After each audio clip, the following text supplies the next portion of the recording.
L-odwa it-tajba mill-Belt Valletta, l-ewwel lokalità li s-sit illum.com.mt se jkun qiegħed iżur illum matul il-ġurnata tal-elezzjoni ġenerali 2022. Se nkunu qegħdin nagħtukom dettalji dwar distretti differenti u anke dwar dak li wieħed qiegħed jistenna matul din il-ġurnata.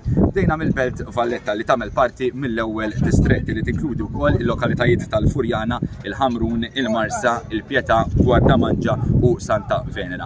Warajna kif qegħdin taraw waħda mill-iskejjel li fiha din isiru votazzjonijiet fil-Belt Valletta dik Sant'Irmu. Dorna wkoll qabel ġejna hawnhekk l-iskejjel anke ta' St. Albert fit-triq li fran il-Belt Valletta kif qegħdin taraw il-proċess kajman ħafna m'hawnx quwiet warajja tistgħu taraw ukoll il-bib tal-iskola m'hawnx xi kjuwiet ta' nies partikolari.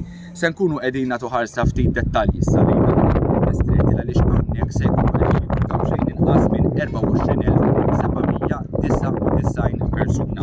1052 vot baqgħu mhux miġbura, baqgħu ma nġabrux.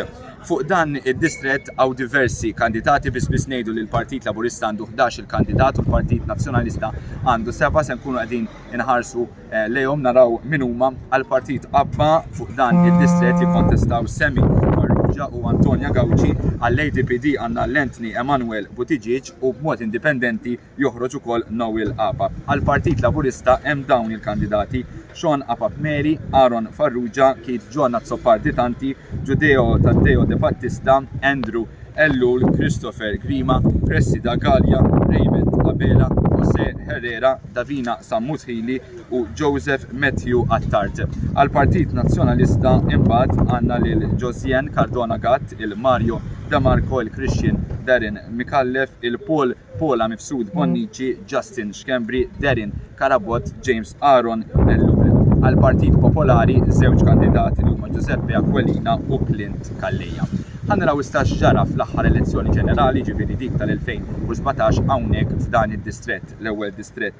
Tajb li ngħidu li dan id-distrett oriġinarjament kien wieħed fejn il-Partit Nazzjonalista kien iġib il-maġġoranza, però għall-volja nqalbet fl-2008 fejn il-Partit Laburista ġab maġġoranza u hekk ġara kien fl-elezzjoni tal-2013 u anke fl-elezzjoni tal-2017. F'dik tal-2017 il-Partit Laburista ġab aktar minn 57% tal-voti u l-Partit Nazzjonalista ġab kważi 42% tal-voti. Dan istarraf f'distak ta' 3750 vot favur il-Partit Laburista.